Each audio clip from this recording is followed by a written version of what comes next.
Guys, അപ്പം ഇന്നൊരു മൈസൂർ കഥയാണ്. നമ്മൾ തലേ ദിവസം തന്നെ യാത്ര തുടങ്ങി. രാത്രി ചെറിയ തണുപ്പത്തുള്ള യാത്ര നല്ലൊരു എക്സ്പീരിയൻസ് തന്നെയാണ്. രാത്രി നല്ല മഴയും കണ്ട് സുഖമായി ഉറങ്ങി. രാവിലെ കണ്ണു തുറന്നപ്പോൾ ഈ ഒരു വ്യൂ ആണ് കണ്ടത്. നേരെ റൂമിലെത്തി. ഉടനെ തന്നെ ഫ്രഷായി ഇറങ്ങണമെന്ന് പറഞ്ഞുകൊണ്ട് തന്നെ ചിലർ ഫ്രഷ് ആവാൻ പോയി, ചിലർ ഫുഡ് കഴിക്കാൻ പോയി. പക്ഷെ നമുക്ക് മുഖ്യം ഫുഡാണല്ലോ, അതുകൊണ്ട് നമ്മൾ നേരെ ഫുഡ് കഴിക്കാൻ പോയി. ബൊഫേ ആയിരുന്നു. ഫുഡിനെ പറ്റി പറയുകയാണെങ്കിൽ എൻ്റെ മോനെ ഒന്നും പറയില്ല, സെറ്റ് ഫുഡായിരുന്നു. എല്ലാ ഫുഡും ഞാൻ മേടിച്ചില്ല, എങ്കിലും എടുത്തതെല്ലാം നല്ല ടേസ്റ്റി ആയിരുന്നു. എന്നിട്ട് നേരെ റൂമിലെത്തി. അപ്പോൾ കൂടെ ഉണ്ടായിരുന്ന എല്ലാവരും ഫ്രഷായി കഴിക്കാൻ പോയി. ഇതാണ് നമ്മുടെ റൂം. ഇതാണ് ഇപ്പോഴത്തെ എൻ്റെ കോലം. പെട്ടെന്ന് തന്നെ ഫ്രഷപ്പായി. ഇത് നമ്മുടെ റൂമിൽ നിന്ന് നോക്കുമ്പോൾ ഉള്ള വ്യൂ ആണ്. ഉടനെ തന്നെ നമ്മുടെ ട്രിപ്പ് സ്റ്റാർട്ട് ചെയ്തു.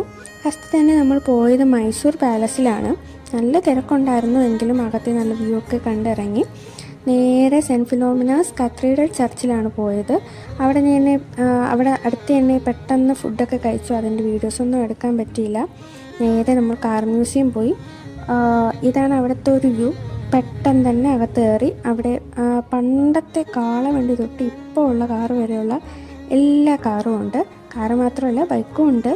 നമ്മൾ പെട്ടെന്ന് തന്നെ കണ്ടിറങ്ങി. ബാക്കിയുള്ളവർക്ക് വേണ്ടി വെയിറ്റിംഗ് ആയിരുന്നു. അവർ വന്ന് പെട്ടെന്ന് തന്നെ നമ്മൾ ബൃന്ദാവൻ ഗാർഡനിൽ വാട്ടർ ഡാൻസ് കാണാനായിട്ട് പോയി. എൻ്റെ മോനെ അതൊന്നും പറയാനില്ല, നല്ല രസമായിരുന്നു അത് കാണാനായിട്ട്. അത് കഴിഞ്ഞ് നേരെ ഫുഡ് കഴിക്കാൻ പോയി. ഇതായിരുന്നു ഇന്നത്തെ ഫുഡ്. പിന്നെ നേരെ റൂമിലോട്ട്. അപ്പോൾ ഇത്രയേ ഉള്ളൂ ഗൈസ് ഇന്നത്തെ വിശേഷം. ബൈ.